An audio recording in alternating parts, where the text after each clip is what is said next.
Hey guys, good to see you. If you didn't notice in the beginning of the video, I got a lot of people asking me to do the YouTube membership program. So I went ahead and I activated it. So it is activated. Also, people ask me, do I still have the PayPal? Yes, I still have the PayPal. It's down in the description.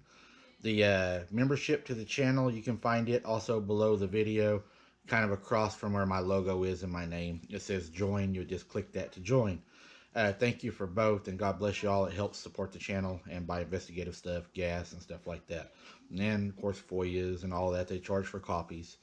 But to get into today's, I got one I thought was very, very unique, and I think you'll like this one. I really enjoyed it because the one that's going to follow up on this one is also similar. This one is called The Blood-Sucking Terror Panic, as a mystery vampire beast kills 50 animals by piercing their bodies and sucking them dry. This happened in Chile. Happened January 27th, 2021.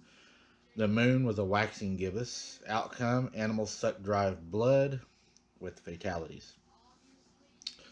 Officials and vets in northern Chile are said to be baffled after dozens of baby llamas and alpacas were found with puncture wounds in their chest. Now, a thing about this that really made me start wondering is it started talking about puncture wounds in the chest. A lot of these I've been reading, people are having puncture wounds in their chest, in the back of their necks. And if you remember, Christopher Whitley in Texas had some wounds in his neck that were puncture wounds. There was a female in Colorado. They found her dead, and she had nickel-sized puncture wounds in her chest. And then there was a ranch where a man was killed by having small marks in his neck also. So I thought that was pretty interesting that that's starting to happen. An expert examines a baby llama feared to have been killed by a blood-sucking vampire beast in northern Chile. The injuries do not match those made by usual predators, such as pumas and foxes, which normally go for the neck, experts said. Farmers claim the creature only attacks at night and does not leave any footprints to help identify or track it, further adding to the local panic. Farmers and witnesses have also said they have seen the animal fly and that it also flies around them in the dark sky. They can hear it, but they cannot see it. When they're out at night feeding or checking the animals, they can hear the large wings flapping above them, but are unable to see it. That'd be crazy. Some believe it could be the mythical chupacabra, or chupacabra, make sure I get that right, which is said to suck the blood from goats, cows, and horses. Around 50 llama and alpaca corpses have been reported since November around the village, and I believe it's pronounced Colchane, near the border with Bolivia. Colchane Mayor Javier Garcia Choke was worried. He hired a vet to study the remains.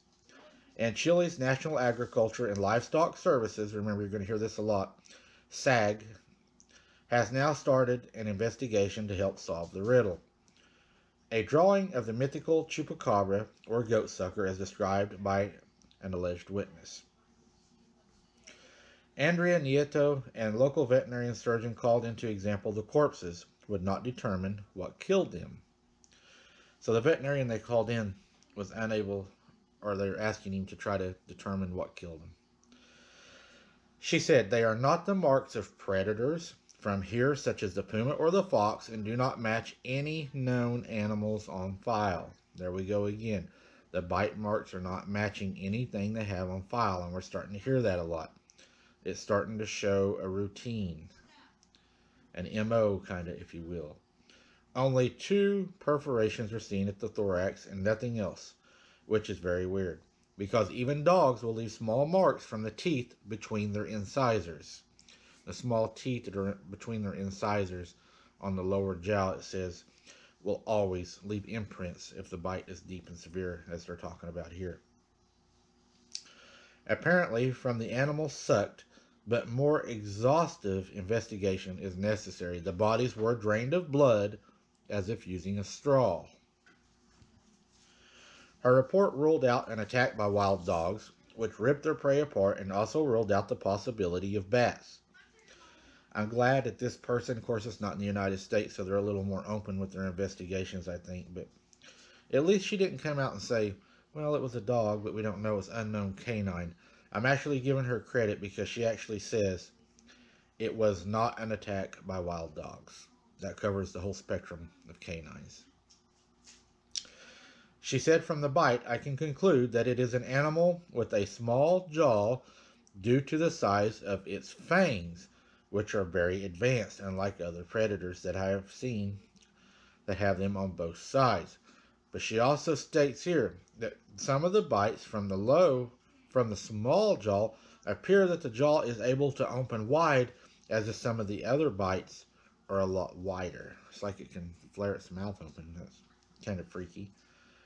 The mayor said, given the concerns of our neighbors, we will deliver all the information to SAG so that they can conclude what type of animal it is and how to contain it. If necessary, we will send reports to the other entities to help us find this creature. It does not eat its meat or the entrails. I have never seen anything like this before. A farmer, Louis Choke, when the first animals were killed, some feared a twisted local man was doing it. From one Choke said, at first, when 2 or 3 deaths appeared, we thought it was someone.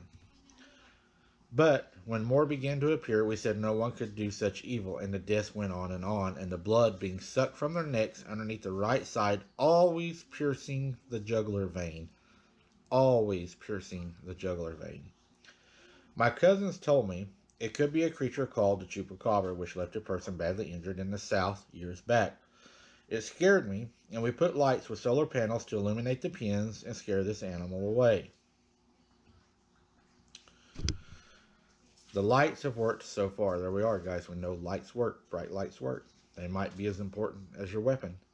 I want them to find it so that it stops doing harm. A local vet said the puncture wounds do not match any attack by a puma, fox, or a wild dog. They had another vet was brought in, said the same thing.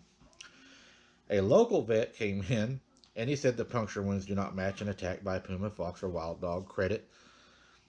So,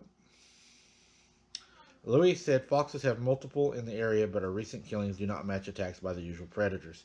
So even you got, what, 4 veterinarians now that are saying it's not that? So, I mean, that's very conclusive. He said it makes a small hole, not just on the neck, but on its side of the neck, piercing the jugular, the first bite. That's pretty wild. It doesn't eat the meat. It attacks at night, and the animals do not appear to even defend their young when this creature attacks. The SAG confirmed it sent officials to examine the 2 most recent baby llamas killed last week, looking for bite marks and footprints that could identify the predator. However, in both cases, the animals were removed from their place of attack, which made the investigative work service difficult. I don't know how that would make it difficult whenever all the wounds are on the animal, but a spokesman told it made it hard to cooperate. A little bit of trying to hide it there. They have set up a camera and traps hoping to capture the image on the killer. Villagers have reported large black panther creatures walking upright in the fields, but have been dismissed by SAG.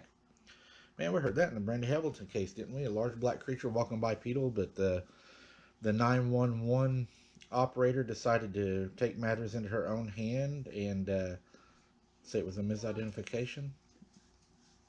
Did she really do that, or was it just changed to that and they said that that's what you're going to say?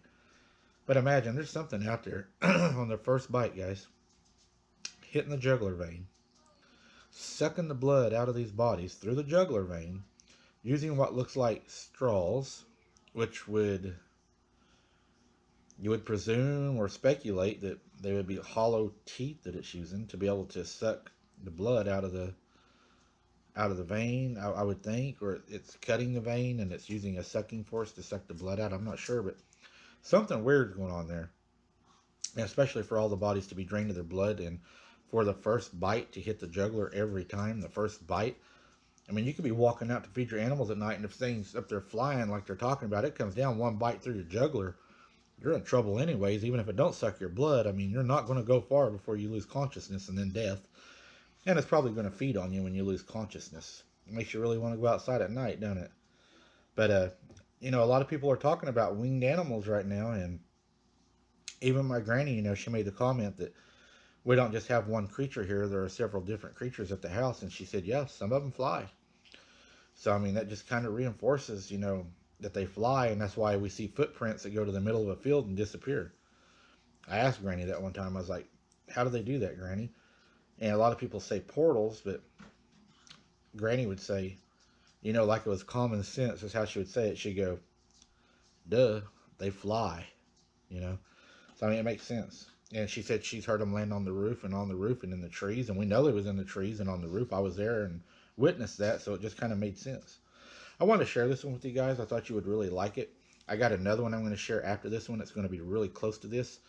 I think it's over about 6,000 miles away with a lot of things that are similar. And I think you'll enjoy it too. Thanks for watching, guys. Keep your head on a swivel. Until next time, definitely do not be something's dinner and don't put yourself in a vulnerable place. And we'll see you next time.